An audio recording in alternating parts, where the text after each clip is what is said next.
Sir உள்ள match முடிச்சவங்க உட்காருங்க.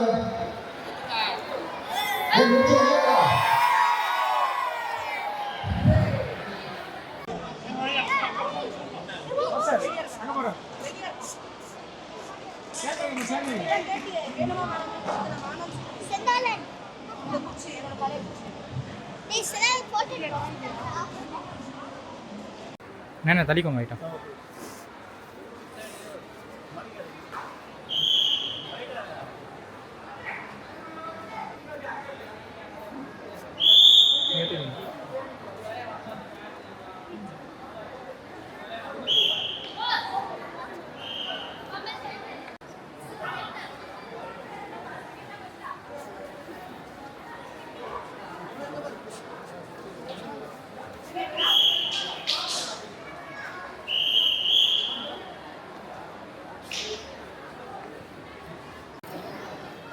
ஒரே நிமிஷம் மேடம் இங்கே பாருங்க.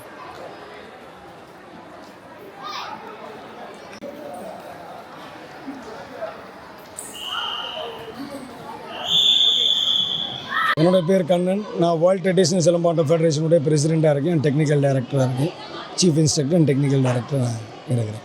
வணக்கம். வேர்ல்ட் ட்ரெடிஷ்னல் சிலம்பாட்டம் ஃபெடரேஷனுடைய 4th national level Silambattam competition வந்து இன்றைக்கி saint Thomas mount Montfort matriculation ஸ்கூலில் நடந்துகிட்டு இருக்குது.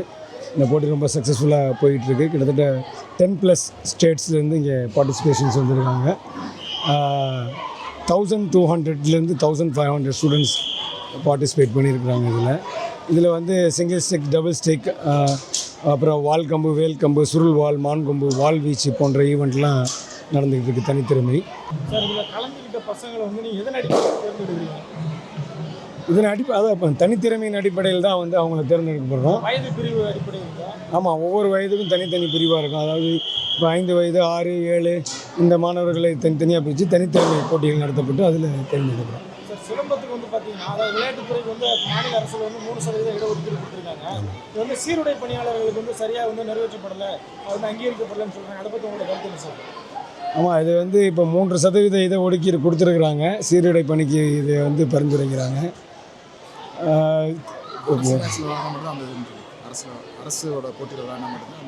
ஆமாம், அரசு நடத்தக்கூடிய போட்டிகளில் வெற்றி பெறக்கூடிய மாணவர்களுக்கு அந்த இது வந்து நடைபெறுது. அதாவது சிஎம் டிராஃபி இல்லைன்னா வந்து ஸ்கூல் கேம்ஸில் நடக்கக்கூடிய போட்டிகள், இந்த போட்டிகளில் நடக்கக்கூடியவங்களுக்கு வந்து அதில் தேர்ந்தெடுக்கப்படுறாங்க.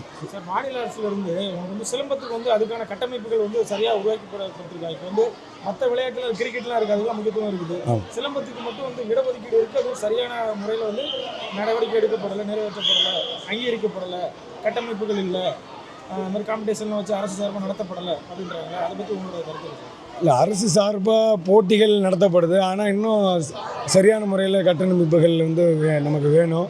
அதில் பயிற்சி பண்ணக்கூடிய மாணவர்களுக்கான பயிற்சி செய்கிறதுக்கான இடம், சரியான இடம் ஒவ்வொரு மாவட்டத்துலேயும் அல்லது ஒவ்வொரு ஏரியாலேயும் வந்து சிலம்பம் பயிற்சி செய்கிறதுக்குன்னு ஒரு தனிப்பட்ட ஒரு இடத்த அரசு வந்து ஒதுக்கணும்.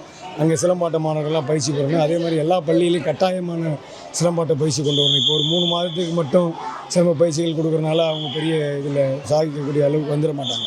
அதனால் பள்ளியில் வந்து தொடர்ச்சியாக ஒரு சிலம்ப ஆசிரியரை பணியமர்த்தி இந்த கலையை பயிற்சி கொடுத்து, இந்த மாதிரி பயிற்சி கொடுத்தா தான் சிலம்ப வீரர்கள் நிறையா சிறந்த முறையில் உருவாக்கப்படுவாங்க. மற்றும் இந்த கலை சிலம்பம் வந்து இப்போ தமிழகத்தில் மட்டும்தான் அங்கீகரிக்கப்பட்டிருக்குது, மாநில அளவில் மட்டும்தான் அங்கீகரிக்கப்பட்டிருக்கு. தேசிய அளவில் இந்த கலையை வந்து அங்கீகாரம் பெறுவதற்கான வாய்ப்புகளை அரசு உருவாக்கி தரணும்.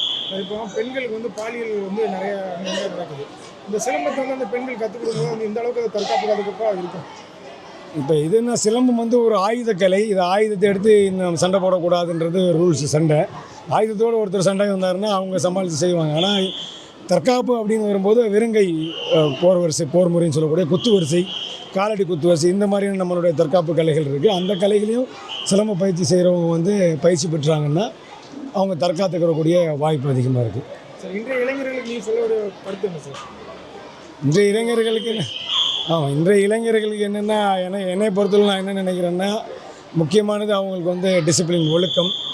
அவங்க எல்லாருமே இன்றைக்கி தன்னுடைய உடம்பை பற்றி பெருசாக அக்கறை எடுத்துக்கிற மாட்டுறாங்க. அதாவது உடற்பயிற்சியில் ஈடுபடணும், நல்லா ஸ்போர்ட்ஸில் நல்லா இன்வால்மெண்ட் ஆகணும். இன்றைக்கி நிறைய அங்கங்கே போதை கலாச்சாரங்கள்லாம் மேம்பட்டுக்கிட்டு இருக்குது. அதுபோல் விஷயங்கள் தவிர்க்கப்படணும் அப்படின்னா மாணவர்கள் அனைவரும் வந்து ஸ்போர்ட்ஸில் இன்வால்வ் ஆகும். ஸ்போர்ட்ஸில் இன்வால்வ் ஆகும்போது வந்து அவங்களுக்கு ஃபிசிக்கல் பற்றிய ஒரு கேர் வந்துடும். அவங்களோட ஃபிசிக்கல் கண்டிஷன் எந்த லெவலில் இருக்காங்கன்ற ஒரு அவேர்னஸ் வந்துடும். அவங்க டிசிப்ளின் ஆகிறதுக்கு நிறைய வாய்ப்பு இருக்குது. எல்லா பள்ளியிலையும் இப்போ படிப்பு மட்டுமே பெரிய அளவில் இப்போ வலியுறுத்திக்கிட்டு இருக்காங்க ஒழிய விளையாட்டு இன்னும் சிறந்த முறையில் வலியுறுத்தினா இந்த மாதிரியான போதை கலாச்சாரங்கள் வந்து உருவாகாது. சார், அரசு விளையாட்டுத்துறைக்கு வந்து தனியார் பள்ளிகள் இருக்குது, அரசு பள்ளிகள் இருக்குது. இது 2 பள்ளிகளில் எது சார் வந்து விளையாட்டுக்கு முக்கியத்துவம் கொடுக்குறாங்க? அரசு பள்ளிகளில் விளையாட்டு இருக்குது, ஆனால் முக்கியத்துவம் கொடுக்குறது என்னை பொறுத்தளவில் நான் என்ன நினைக்கிறேன்னா தனியார் பள்ளிகளில் தான் முக்கியத்துவம் கொடுக்குறாங்க. அதுக்கான வாய்ப்புகளை ஏற்படுத்தி தர்றாங்க. அரசு பள்ளியில் இருந்தாலும் கூட பெரிய அளவில் இன்னும் அதிக அளவில் ஊக்கப்படுத்தி கொண்டு வரணும். அதுக்கான பயிற்சி பண்ணுறதுக்கான இடங்கள் இது மாதிரிலாம் இருக்குது. ஆனால் மாணவர்களை ஊக்கப்படுத்தி தொடர்ந்து போட்டிகள் நடத்தி அதில் கலந்துக்கிறதுக்கான வாய்ப்புகளை அரசு உருவாக்கணும்.